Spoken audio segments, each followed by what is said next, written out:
Radās nodoms lieldienu laikā doties ceļojumā pa Eiropu. Un tā pienāca kāds rīts, un mēs 2:30 no rīta izbraucām no Latvijas, lai dotos uz Holandi. Mums bija jāpieveic 1850 kilometru, un mēs to izdarījām nepilnās 20 stundās. Apstājoties apmēram reizi katrā valstī, Lietuvā, Polijā, Vācijā. Braucot pa bānu, protams, bija jāpierod pie braukšanas kultūras, kāda tur bija. Pa ceļām sastapām arī pavasari. Un beidzot, jau tumsiņā iestājoties, mēs ierodāmies Holandas pilsētā Helmondā. Un tad tas sākās. 1. aprīlis, mēs nonācām Helmondas cietoksnī, pilsētas mērs mūs sagaidīja, un viņš tulītās ielika mūs cietumā.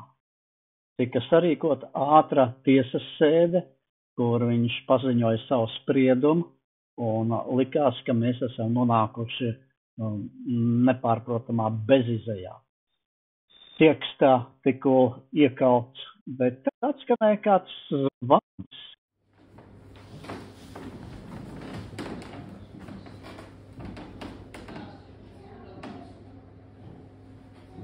Es liku viņām apklust un padomāt, kā rīkoties. Acīm redzot, kā varēja noprast, zvanīja mēra labā roka un izteica priekšlikumu, ka vajadzētu dot mums otru iespēju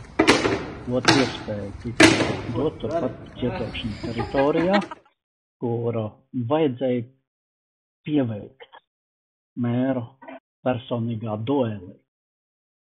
Viņam ir daudz apcietināto. Lūk, no rīta viņš iziet no savas mājas, ieiet savā vietējā cietuma kamerā, atbrīvo kādu cilvēku un aizved to kaut kur.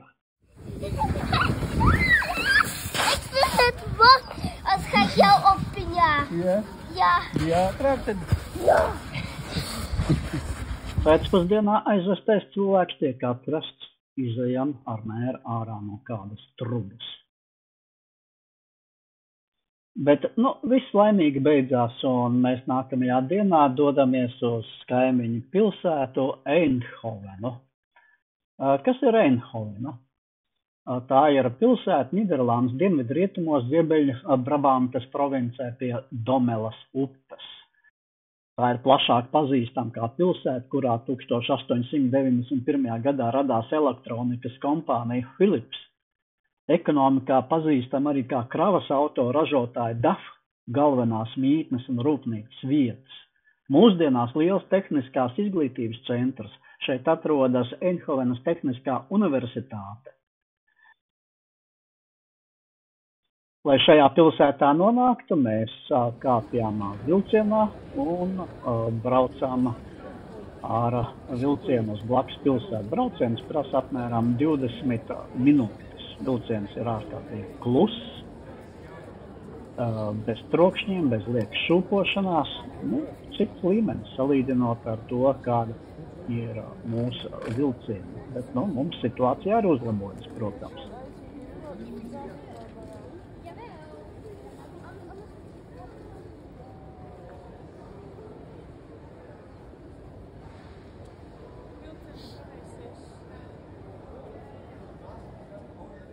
Eindhovena tūlītās krīt acīs ar to, ka tur ir ārkārtīgi daudz velosipēdu. Visi cenšas pārvietoties ar velosipēdiem. Tur ir dažādi iepirkšanās centri, un vienā no tādiem mēs arī ieejam iekšā. Tā ir eļļa, tas ir eļļu veikals, kuru mēs varam sastapt visdažādākās un neiedomājamākās eļļas visām dzīves situācijām, lai speciālisti var radīt gardēžiem patīkamus un garšīgus ēdienus, izmantojot šīs dažādās eļļas.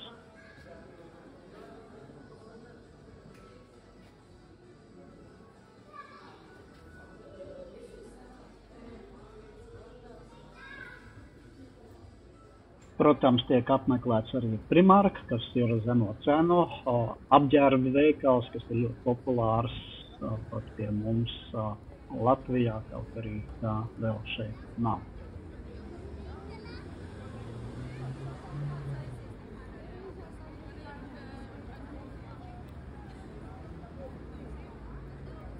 Nākamajā dienā mēs dodamies ar automašīnu 130 km garā ceļojumā pa bāni no Helmondas uz Amsterdamu, kas ir Amsterdama liels ekonomikas un finanšu centrs. Otra lielākā Nīderlandes osta aiz Rotterdams. Amsterdamā, starp citu, notika 1928. gadā vasaras olimpiskās spēles. Amsterdama, protams, ir viena no riteņbraucējiem draudzīgākajām pilsētām pasaulē ar plašu veloceliņu tīklu. Pilsētā ir vairāki pasaules slaveni muzeji, kā piemēram Nacionālais muzejs ar Rembrandta, Vermeera un Halsa darbiem, Van Gogha muzejs, Rembrandta muzeja māja, Annas Frankas muzeja māja. Amsterdama ir pazīstama arī ar savu sarkano Luktur rajonu. Īpatnēji gan ir tas, ka lieldienu laikā šīs sarkano Luktur rajona faktiski nestrādāja. Un tas atrodas arī blakus ļoti lielai pilsētā ievērojamai baznīcai. Neviļas rodās doma, ka visi sarkano Luktur darbinieki ir aizgājuši uz dievkalpojumiem, lieldienu dievkalpojumiem, lai pēc tam atgrieztos un darītu savu darbu.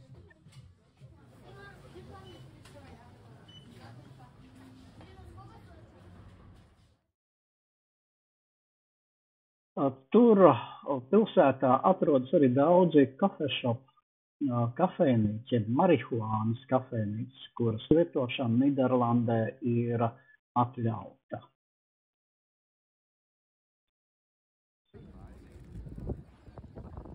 Protams, te ir arī daudz veikalu. Vienā no šādiem veikaliņiem mēs arī iegājām, tas ir sieru veikals.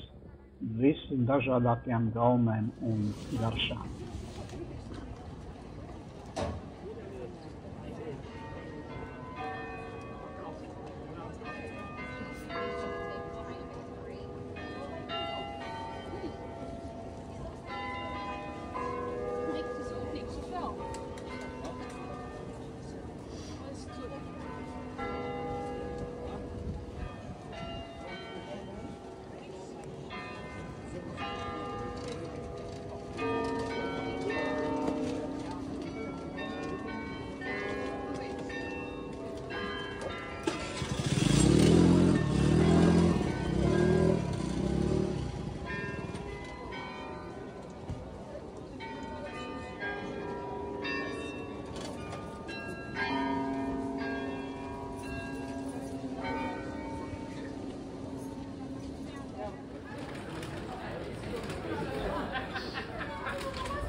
Starp citu, šādi grāmatplaukti Amsterdamas ielās šad tad tika pamanīti, kur cilvēki var nolikt savu grāmatas, un attiecīgi citi arī var paņemt tās un lasīt par brīvu. Amsterdamas centrs, centrālā stacija, turistu kuģīši.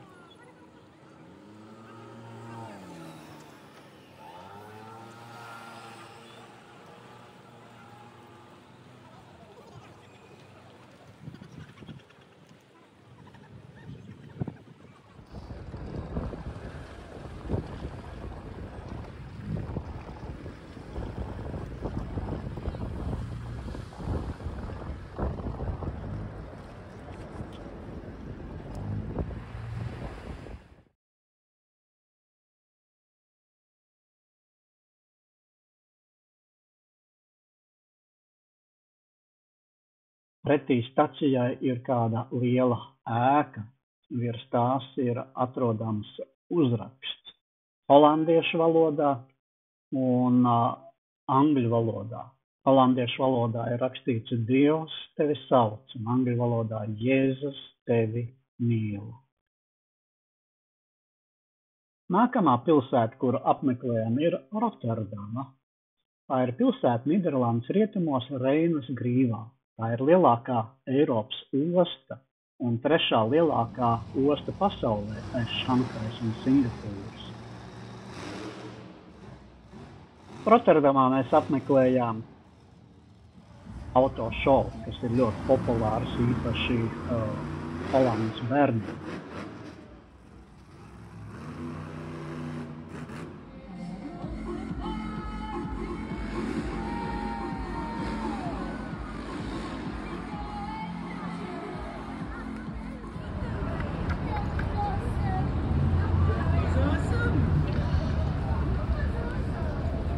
Elvis, es jau dabūjuši kaut kādu dāvanu kartu un plus vēl vienu dabūjuši interviju sniegt. Tāpēc viņa aizkavējās. Pasties, cik viņš ir laimīgs pats. Kur tu pazudi? Viņš uz televizora bija. Viņi tā paņēma intervējas, uzfilmēja visu. Viņš nostājās, tad mēs nogājām lejā un tas vits stāja. Viņš nogāja viņam tur blakus stāja. Gorījām, sveic beidz runāt, reiz viņam reka, sāk prasīt jautājumu. Viņš man bļauja, ka tētīši, es tētīši aizsaka. Klausies jautājumu rādu. Un tad jau nāk Rotterdamas okeānijas un zoodārs. Tas ir jau šī brauciena ļoti patīkamā daļā. Lūk, mēs ieejam telpā, kur ūdens ir visapkārt.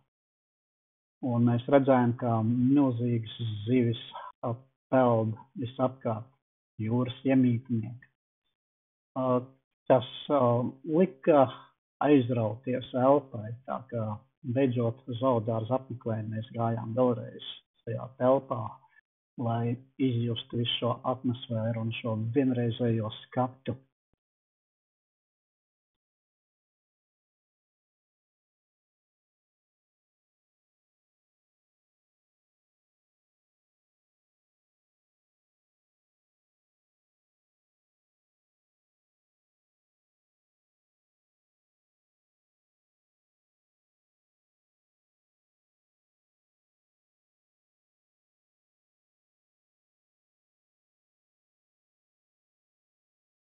Nākamais brauciens Helmonda Tilburga, apmēram 50 kilometros safari parku.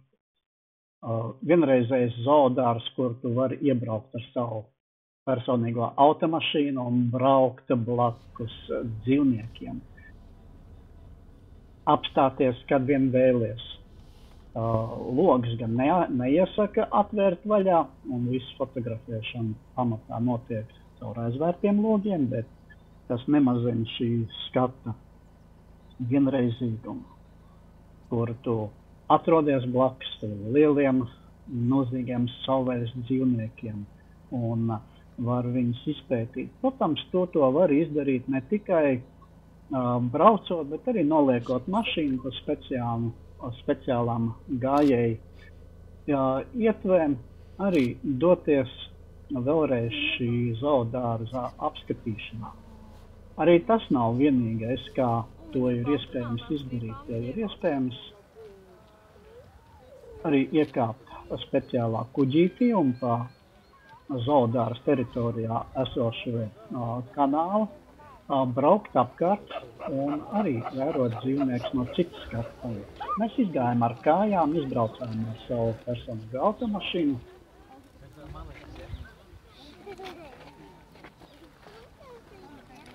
Tā ir vieta, kur tiešām gribās arī apsēsties un vienkārši skatīties.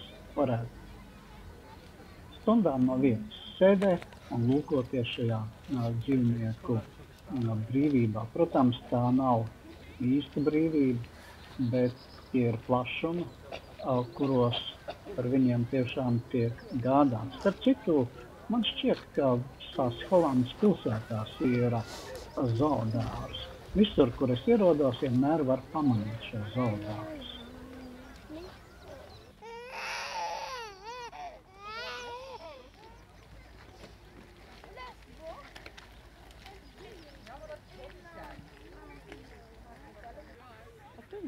Inžēr.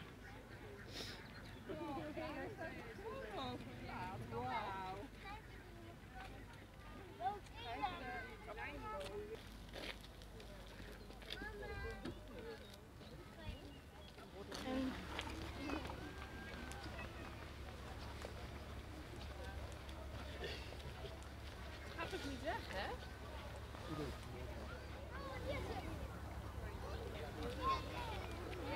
Weet je wat? We houden allebei één grote bij ons, oké? Ja, dat vind ik goed. Even kijken wat ik mooi vind.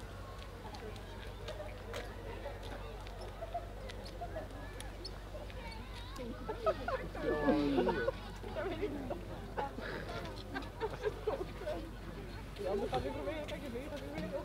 Nee.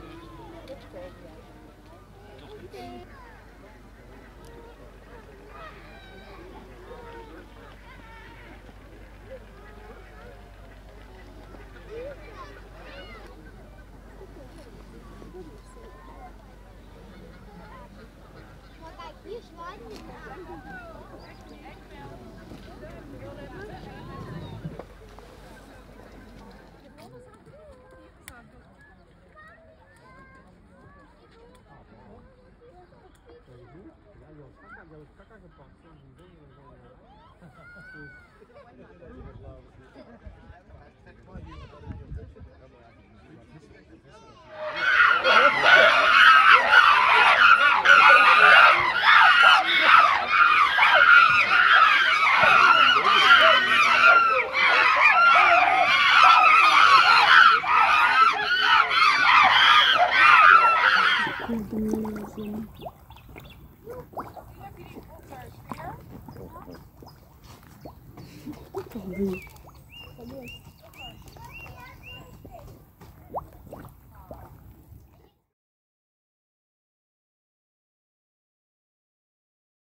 Lūk, kādā gadījumā braucot ar automašīnu pa šo safari parku, mēs redzam, kā dzīvnieks iet pa ceļu. Un tu vari blakus viņam apstāties, ieskatīties acīs, un viņš lēnām aizies savā gaitā. Un tu vari viņam lēnām sekot, apdzīt un vienkārši priecāties par viņu klātbūtni.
Tas, kas iestasies, vienkārši varam ļoti lēnām braukt garām šitam un tad piebraukt šis attīstības.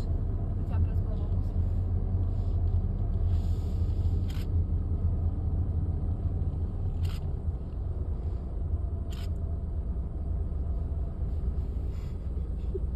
Viņš iet mierīgi.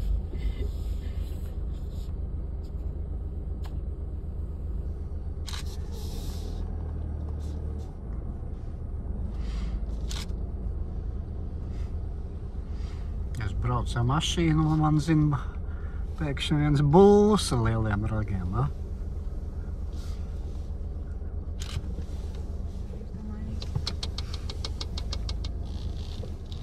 Paga lēnītēm. Tā ir govīte. Galīte maža lieliem ragiem. Ļauj viņam iet savu gaidu. Jā, bet man ir jāpadomā, kā es viņu apdzīšu. Nekā. Viņa iet tieši vidu. Viņš netiekam mājā, mums pa vidu iet govs. Atvainojies, ka mēs bijām līdz 8 vakarā, nevis līdz 5. Re, ka tur priekšā vēl steigātāji. Vēl viens steigā lieliem ragiem. Un aiz muguras man apdzen bulles.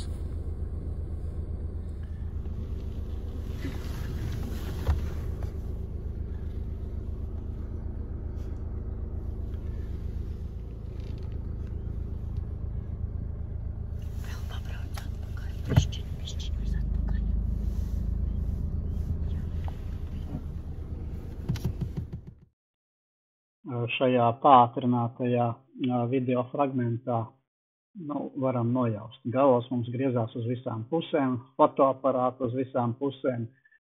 Katru mirkli ir kāds dzīvnieks, kāds putns, ko fotografēt, par ko jūsmot, par ko priecāties.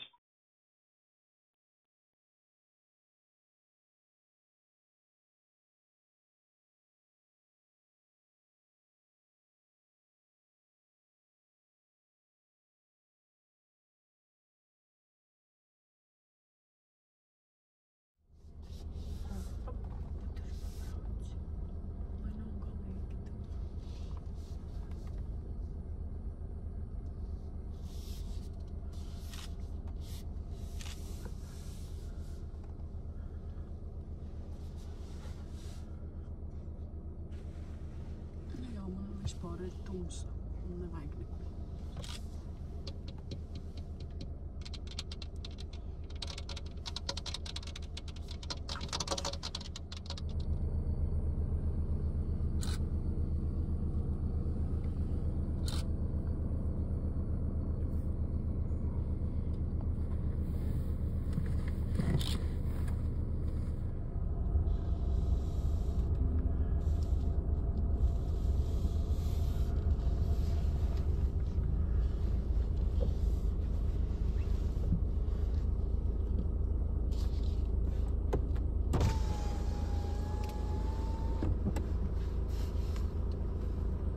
Vēl viena iespēja ir arī samaksāt un braukt ar speciālu auto, kas pievedīs pie dažiem dzīvniekiem, kā šajā gadījumā pie žirafēm, lakas.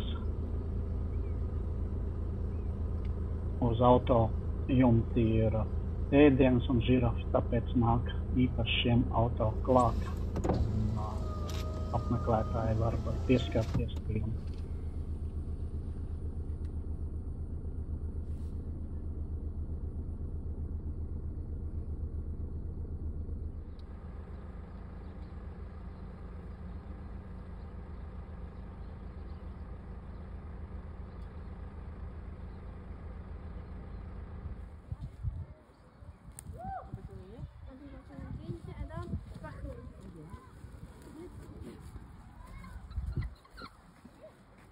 Jerry leek echt op een vogel.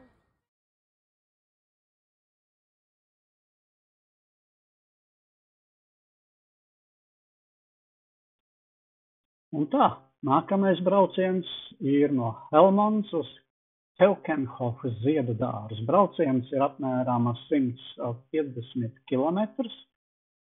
Tā kā es jau esmu publicējis video apmēram 20 minūšu garumā par šīs ziedu dārza apmeklējumu, tad te īpaši šajā video vairāk komentārus nesniegšu. Varu vienīgi pateikt to, ka emocijas caur fotoattēliem un video nodot nav iespējams. Tāpēc, ja ir iespēja un vēlēšanās, atliek vien pašiem posties un vērot šo ziedu dārzu ar savām acīm. Un lūk, pienāk brīdis, kad mēs jau dodamies prom no šīs ziedu dārza, lai atgrieztos atpakaļ savā naktsmītnē Helmondā. Kārtējie 150 kilometri.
Un tad jau pienāk rīts, kad mēs atvadāmies no Helmondas, no Holandas un dodamies Vācijas virzienā. Braucām 400 km līdz Eizenachai. Mērķis ir apmeklēt Vardeburgas pili. Eizenacha tā ir viena no Vācijas pilsētām, kas atrodas Tīringenes federālās zemes rietumos. Un tās vēsture ir cieši saistīta ar Vardeburgas pili. Tiek sacīts vēstures materiālos, ka šī pilsēta pastāv jau no 1067. gada. Ar Friedriha Gudrā atbalstu Mārtiņš Luters 1521. gada 4. maijā apmetās minētajā pilī un pirmais iztulkoja Bībeli jauno derību vācu valodā. Tādēļ Eizenachu pieskaita tā sauktajām Lutera pilsētām. Starp citu, Eizenacha ir arī Johana Sebastiāna Bacha dzimtā pilsēta.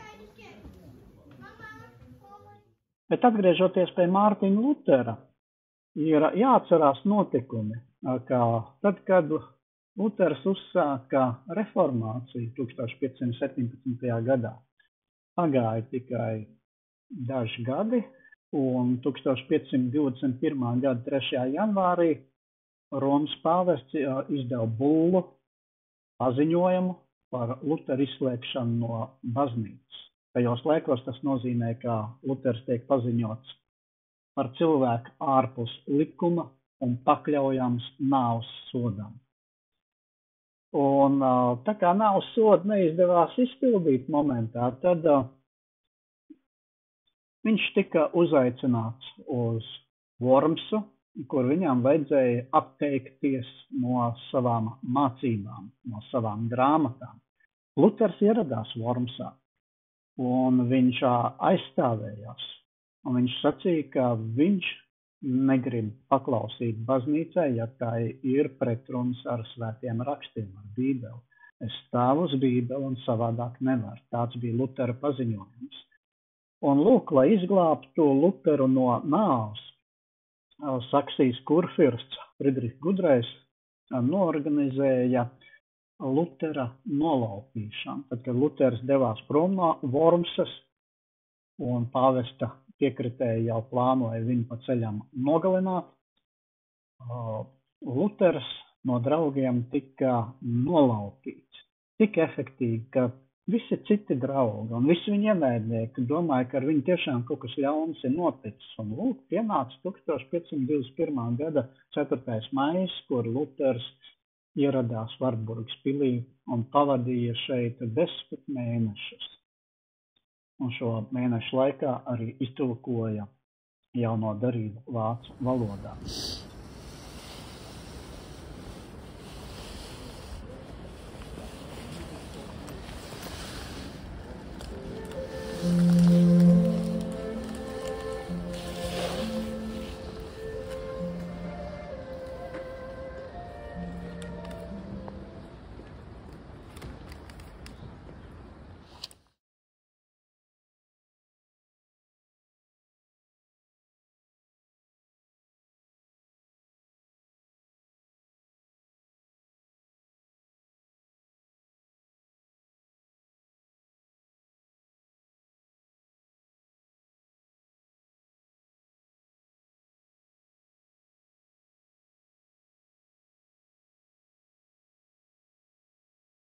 Starp citu, kā tad sākās reformācija?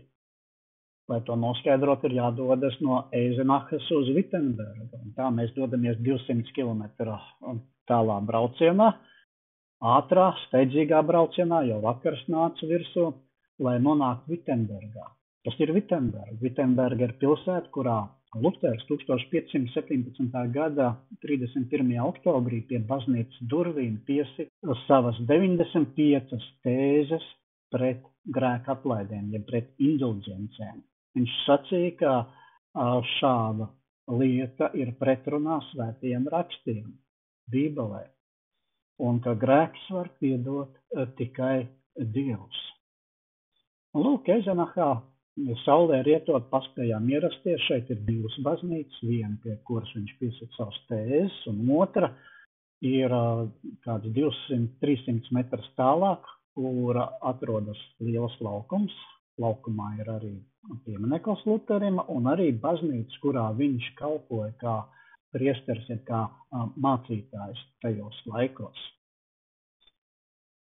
Paspējuši apskatīt Wittenbergu, mēs sēžamies mašīnā, ir jau pavisam tumšs un lēnām, un dodamies no Wittenbergas tagad Dresdenes virzienā, starp Dresdenu un Čehijas robežu, starp Dresdenu un Prāgu, lai atrastu naktsvietu pie Bastei Klintīm.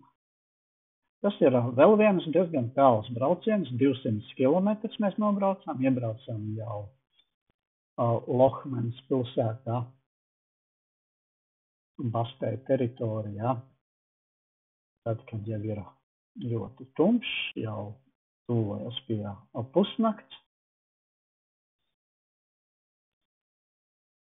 Mēs pārguļām turpat mašīnā, jau atpakaļ ceļā, lai taupītu līdzekļus, mēs vienkārši guļām savās mašīnas vietās.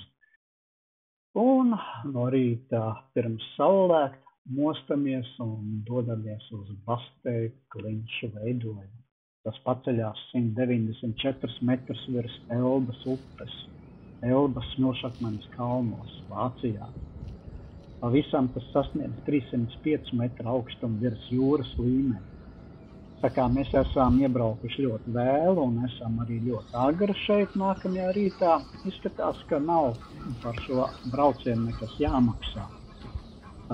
Lasot internetā ziņas, izskatās, ka pēc 6 vakarā nav nekas jāmaksā un ej tikai un staigā un priecājies par apkārt esošo dabu. Mēs nonācām vietā, kurā gribas atgriezties. Daba vienreizēja, šis klints, šie putni, kas lido tur krietni zemāk, lejā. Un tu vēro šos putnus no augšas, no klintīm, tu vēro šo Elbas upi. Tu vēro šo pilsētiņu, jeb ciematiņu dzīvi tur lejā. Tu vēro saulēt. Man šajā vietā gribētos pavadīt kādus nedēļu, lai viss varētu augšā un apakšā izstaigāt, lai varētu visu to izbaudīt, lai varētu fotografēt, domāt, lasīt, vienkārši būt pašam ar sevi harmonijā, ar Dievu, harmonijā ar dabu.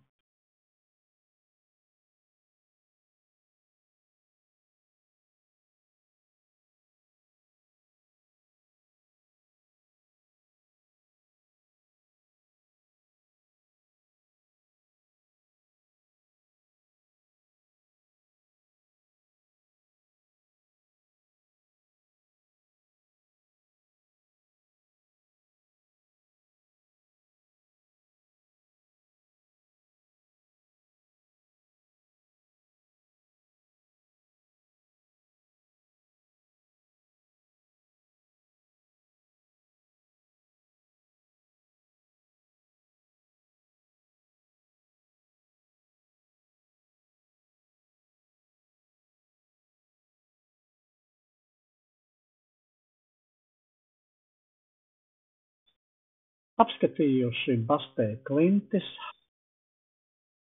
tos iespējas, mēs dodamies tālāk. Mēs dodamies Čehijas virzienā, un mēs pat nevaram pamanīt, cik Eiropa ir vienota, jo vai kā gribējās pamanīt robežu starp Vāciju un Čehiju, neizdevās to ieraudzīt. Un tā, mēs braucam pa Čehiju un nonākam Hržbiskas pilsētiņā. Tur vienkārši infocentrā ieejam, paskatāmies, kādi tur ir suvenīri, pajautājam kādus jautājumus, arī pamanām to, ka cilvēki šeit krieviski saprot, nojauš, kaut arī paši nerunā šajā valodā. Paskatījušies uz to visu, mēs dodamies uz Panskas kalā. Mēs dodamies uz vietu, kuru sauc par Panskas kalā.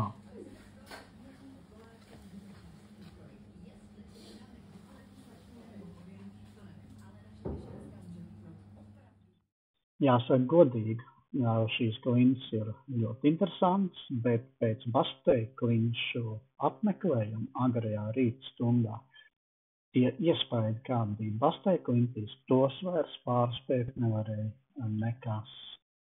Mēs vērojām jau šīs zemās klintis, kaut arī, protams, viņas nav nemaz tik zemes, ļoti īpatnējas, ļoti interesants, dabas veidojums.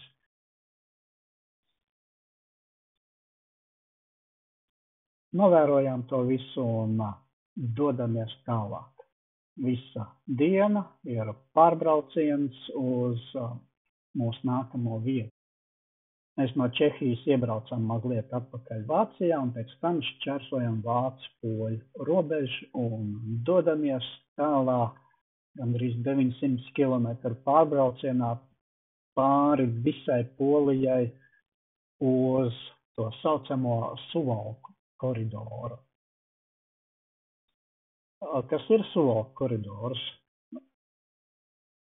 Šajās dienās, 23. gadā, 24. gadā par Suvalku koridoru runā ļoti daudz, jo tas ir šaurums starp Kaļiņingradu un Baltkrieviju. Apmēram 40 km tāds garš. Koridors, caur kuru mēs tiekam no Baltijas valstīm Eiropā. Un, lūk, vērojot politisko, ģeopolitisko situāciju, vērojot paziņojums Krievijā un Baltkrievijā, šķiet, ka zinām spēki, ja tikai dos viņiem vaļu, viņi labprāt šo koridoru ieņemt, izveidotu savu koridoru, lai Kaļiņingrada nebūtu norobežota, un lai Baltijas valstis savukārt norobežotu no pārējās Eiropas. Tā kā tā ir vietējiem iedzīvotājiem, poļu un lietuviešu robežu pilsētas, robežu ciematu iedzīvotājiem tā dzīvo spulveru muts. Bet viss ir Dieva rokās, Dieva žēlastībā. Ieradāmies atkal jau vēlā vakarā, tumsā,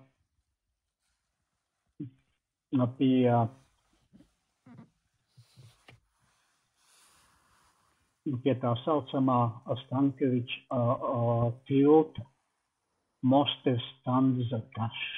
Mēs varam lasīt. Protams, iebraucot neko nevarēja saprast, vai tur ir mājas iedzīvotāji vai kas tā ir pa vietu. Viss likās tik tumšs, tik drūms, tik nesaprotams, un tad jau nāk rīts. Mēs mostamies savās mašīnas guļvietās, lēnām lienām ārā no guļammaisiem, notīram logus automašīnām, mēģinām saprast, kur mēs atrodamies. Un tad es ieraugu pa logu, ka mēs atrodamies vajadzīgajā placī tieši blakus šim milzīgajam tiltam. Uz tiltu nav iespējams tikt zem viņa arī, viss ir cieti, viss ir kluss un nav pārliecība, ka būs arī vaļā, tāpēc es atrodu kādu spraugu, sētā izlien cauri un eju izstaigāt un fotografēt un apskatīt visus pats savā gaitā. Tad, kad atgriežos atpakaļ, tad lēnām kļūst skaidrs, ka 8 no rīta tomēr šeit viss tiks atvērts. Mēs pagaidām šo mirklīti, ierodas cilvēks, kas pārdod biļetes, atslēdz vārtus, un mēs varam izstaigāt šo Stankeviču tiltu pie Suvalku koridoru. Un tā, papriecājušies par šo poļu tiltu, mēs sēžamies mašīnā un braucam jau pēc minūtēm 20. Mēs pat īsti nepamanām, precīzāk sakot, pamanām, viena mašīna stāv un mēs šķērsojam jau poļu un lietuviešu robežu. No šī brīža braukt kļūst grūtāk.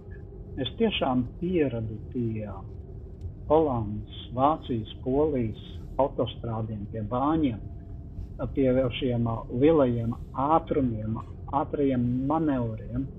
Man ļoti tas patika. Un uz lietuviešu ceļa un Latvijas ceļa pēdējās stundas ir diezgan mokošas, jo tu vairs nevari braukt.